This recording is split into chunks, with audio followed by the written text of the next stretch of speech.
नमस्कार दोस्तों, आज हम आगे बढ़ाते हैं हमारा भक्ति और सूफी आंदोलन का अगला पार्ट। कल जो सूफी आंदोलन का पार्ट था जिसमें आपको मैंने सुहरावर्दी, कादिरी और फिरदौसी सिलसिलों के बारे में बताया था, आज हम आगे बढ़ाते हैं इसी पार्ट को। आज सूफियों में अगले सिलसिले की बात करते हैं हम, नक्शबंदी सिलसिला। नक्शबंदी सिलसिले के बारे में सुनना ध्यान से। नक्शबंदी सिलसिले का जो संस्थापक था वो था ख्वाजा बहाउद्दीन नक्शबंदी। ख्वाजा बहाउद्दीन नक्शबंदी ने इस सिलसिले की स्थापना बगदाद में की थी। भारत से बाहर स्थापित हुआ सिलसिला था। बगदाद में इस सिलसिले की स्थापना हुई थी। इस सिलसिले को, नक्शबंदी सिलसिले को भारत में लेकर आने वाला सूफी संत था ख्वाजा बाकी बिल्लाह। ख्वाजा बाकी बिल्लाह जो है नक्शबंदी सिलसिले का भारत में पहला सूफी संत था। ख्वाजा बाकी बिल्लाह ने अपनी खानकाह स्थापित की थी उच्छ में। फिर उसके पश्चात ध्यान रखना, ख्वाजा बाकी बिल्लाह की खानकाह उच्च में स्थापित हुई थी। फिर उसके पश्चात आगे ध्यान देना, इसी नक्शबंदी सिलसिले में जिस सूफी संत का नाम आता है जो सर्वाधिक प्रसिद्ध हुआ है, उसमें नाम आता है शेख मोहम्मद सरहिंदी। शेख मोहम्मद सरहिंदी जो है यह अकबर के समकालिक सूफी संत हुआ था। मोहम्मद सरहिंदी ने अकबर की उदार नीतियों का सबसे ज्यादा विरोध भी किया था। फिर आगे मालूम पड़ता है कि इन्हीं शेख मोहम्मद सरहिंदी का पुत्र हुआ था जिसका नाम था मीर मासूम। इसी मीर मासूम का शिष्य हुआ करता था औरंगजेब। फिर आगे हम ध्यान देते हैं आज इसी नक्शबंदी सिलसिले की। नक्शबंदी सिलसिले में ये तीन प्रसिद्ध सूफी संत है। इसके अलावा नक्शबंदी सिलसिले की बातों को अगर आगे देखें तो ध्यान देना, नक्शबंदी सिलसिला इस्लामी सूफी सिलसिलों में सबसे कट्टरवादी सिलसिला था। ये याद रख लेना। मैंने दो और पहचान बताई, एक तो ऐशो आराम वाला सिलसिला और एक रहस्यवादी सिलसिला। अब ध्यान रख लेना कि ये इस्लाम का सर्वाधिक कट्टरवादी सिलसिला है। फिर ध्यान रखना, नक्शबंदी सिलसिले के जो सूफी संत थे ये गीत, संगीत, नृत्य, गायन इनका विरोध किया करते थे। जबकि नृत्य और गायन सूफियों की परंपरा रही है। चिश्ती सिलसिले के संतों ने नृत्य और गायन को सर्वाधिक अपनाया है। फिर उसके पश्चात आगे हम नक्शबंदी सिलसिले की विशेषताओं पर ध्यान दें तो ध्यान देना, नक्शबंदी सिलसिले के संत वो संत थे जिन्होंने यौगिक क्रियाओं को स्वीकार नहीं किया। याद रखना, सूफियों में जितने भी सूफी सिलसिले हुए हैं सभी सिलसिलों ने योग प्राणायाम को स्वीकार किया है, योग दर्शन को स्वीकार किया है। एकमात्र नक्शबंदी सिलसिला है जिसने योग प्राणायाम को स्वीकार नहीं किया, योग साधनाओं को सहारा नहीं लिया। ये इसकी तीन विशेषताएं, ये याद रख लेना।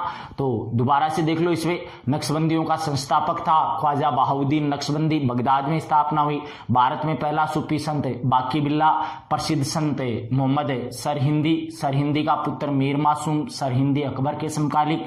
मीर मासूम का शिष्य था औरंगजेब। यह इस्लाम का कट्टरवादी सिलसिला है। नृत्य संगीत के खिलाफ था, यौगिक क्रियाओं के खिलाफ था। ये थी नक्शबंदियों की विशेषताएं।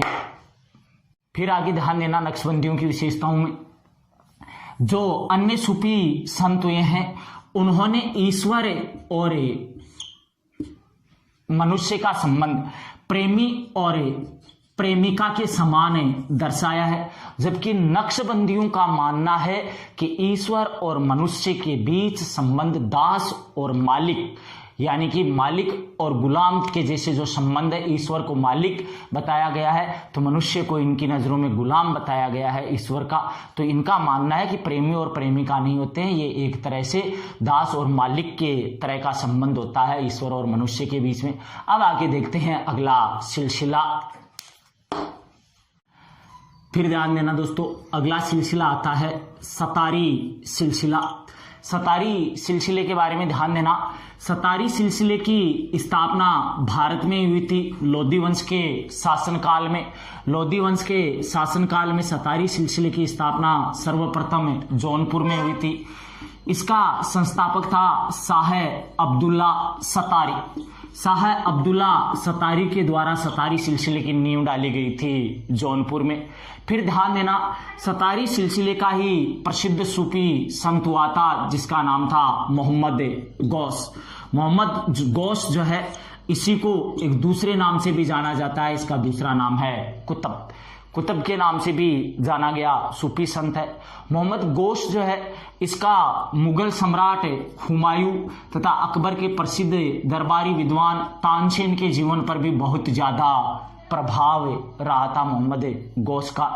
मोहम्मद गौस से प्रभावित था हुमायूं और तानसेन।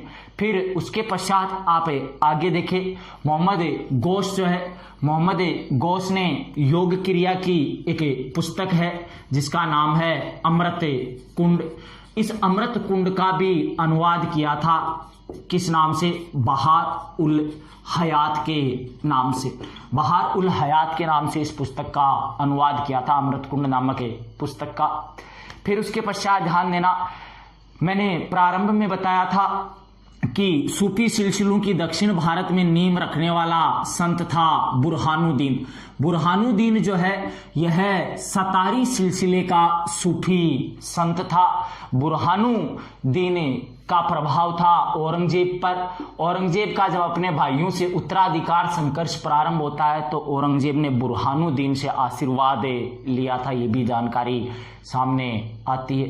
फिर अगर सतारियों की बात करें तो सतारी भी सुरहावादियों के जैसे थे, एक तरह से इनको सुरहावादियों की शाखा कह सकते हैं। यह भी उनकी तरह आराम पेशा वाला जीवन जीना पसंद किया करते थे। तो ये तो थे मुख्य सूफी सिलसिले। इसके अलावा सूफीवाद की कुछ घटनाएं और है, कुछ संत है सूफियों के, कुछ सिलसिले भी हैं, उनकी चर्चा करते हैं आगे।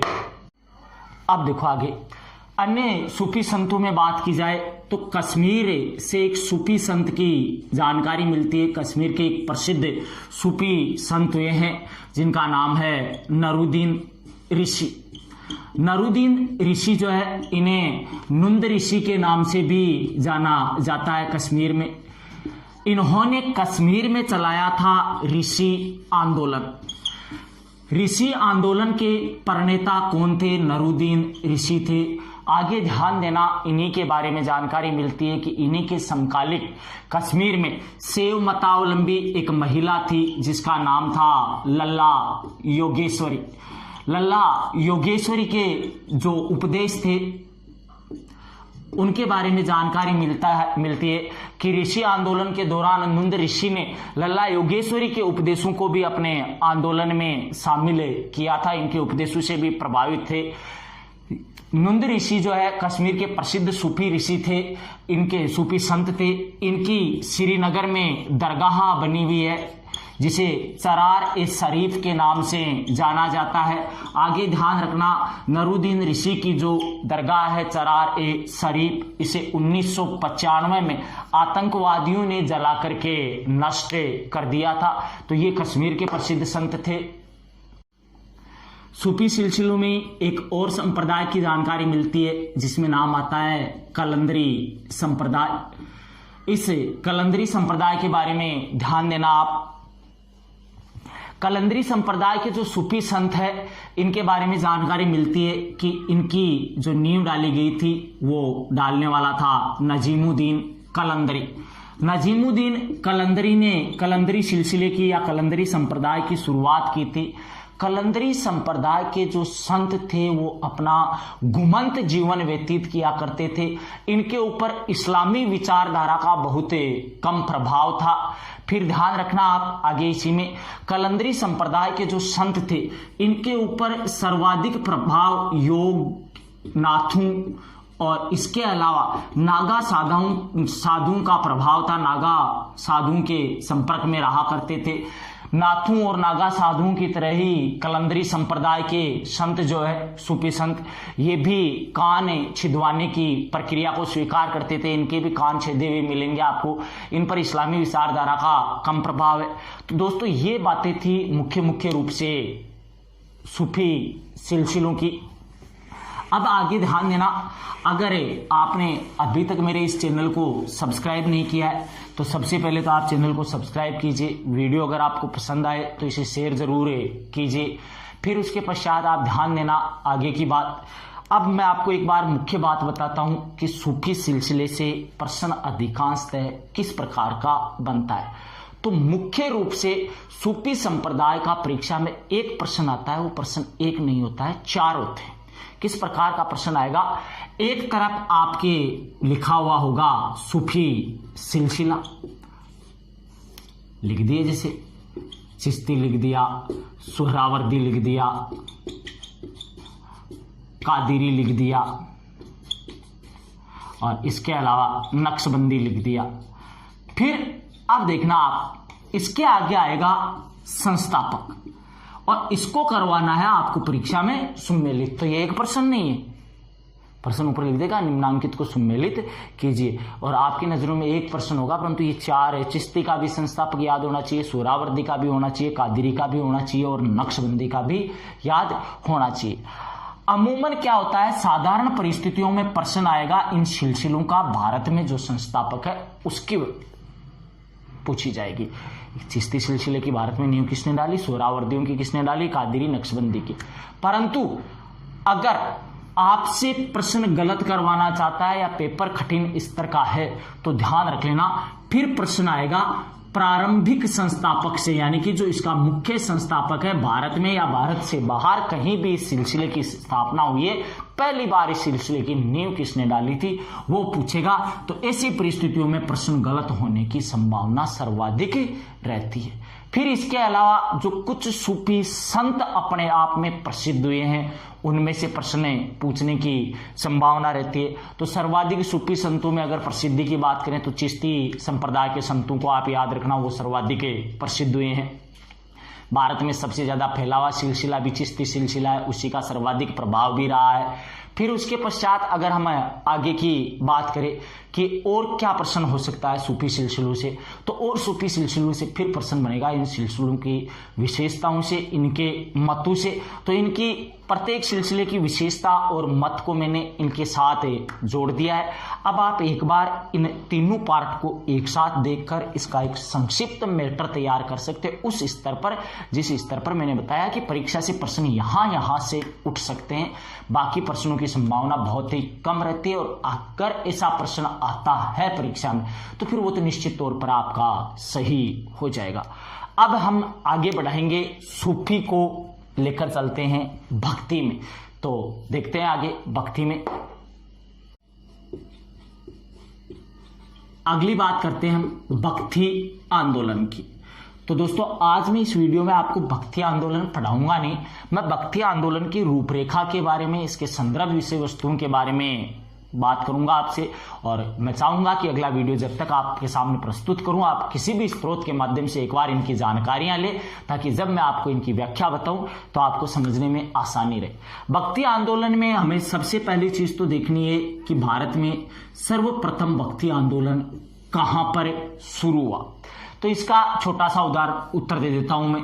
भारत में सबसे पहले दक्षिण भारत में भक्ति आंदोलन शुरू हुआ है, फिर आगे चलकर ये संपूर्ण भारत में फैला है। तो ये दक्षिण भारत से उठकर उत्तर में कैसे आया, पहला प्रश्न तो यहीं पर है। किस कारण से आया ये आपको पढ़ना है, मैं भी बताऊंगा आपको, परंतु आप पढ़ोगे पहले तो अच्छा रहेगा, आपको अच्छे से समझ में आएगा। फिर यहां पर दक्षिण भारत में भक्ति आंदोलन की जरूरत कहां से आई, दक्षिण भारत में कौन कौन से मतावलंबी, कौन से धर्म थे, कौन से संत थे। तो ध्यान देना, दक्षिण भारत में 2 भक्ति ग्रुप थे।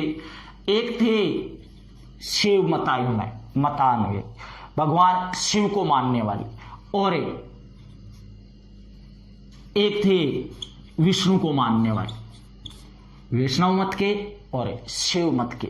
शिव को मानने वाले कौन से थे, विष्णु को मानने वाले कौन से थे, ये आपको देखना है। इन दोनों के बीच लड़ाई का कारण क्या था, इन दोनों मतों के बीच लड़ाई थी, और इन्हीं के विवाद को सुलझाने के लिए सर्वप्रथम प्रयास किया था शंकराचार्य ने। भारत में अगर भक्ति आंदोलन का संस्थापक कहें तो वास्तव में भक्ति आंदोलन का संस्थापक था शंकराचार्य। फिर शंकराचार्य ने इस भक्ति आंदोलन को पूरे देश में फैलाने की कोशिश की। इन्होंने भारत की चारों दिशाओं में 4 मठों की स्थापना करवाई थी। वो चारों मठ कौन कौन से हैं वो देखना आप एक बार।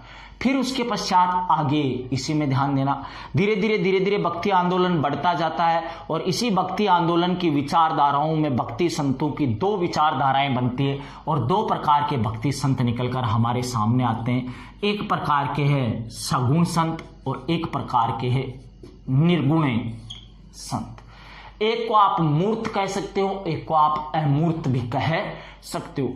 फिर इन सगुण और निर्गुण में कौन कौन से संत थे, इनकी क्या क्या विचारधाराएं थी। फिर चाहे वो सगुण में हो चाहे निर्गुण में हो, उनकी विशेषताओं के अलावा सगुण संतों ने अपने अपने अलग अलग सिद्धांत भी दिए थे। जैसे आपने कभी सुना होगा द्वैता द्वैतवाद, द्वैतवाद, विशिष्ट द्वैतवाद, अद्वैतवाद, शुद्ध द्वैतवाद। तो ये कौन से सिद्धांत थे, इनमें बात क्या थी, किन सूफी संतों, किन भक्ति संतों ने ये सिद्धांत प्रतिपादित किए थे, इन सारी चीजों पर टिका हुआ है हमारा भक्ति आंदोलन। इन्हीं पर बात होगी। अधिकतम आपको 2 से 3 वीडियो देखने को और मिलेंगे सूफी और भक्ति आंदोलन के। ये तीसरा पार्ट आ गया, 3 पार्ट और आ सकते हैं। मैं कोशिश करूंगा थोड़ा लंबा वीडियो बना करके इनको 2 ही वीडियो में समाप्त करवाने की। बाकी आप तब तक इसे वीडियो को देखिए, अपनी प्रतिक्रिया कमेंट्स के माध्यम से जरूर दें। धन्यवाद दोस्तों।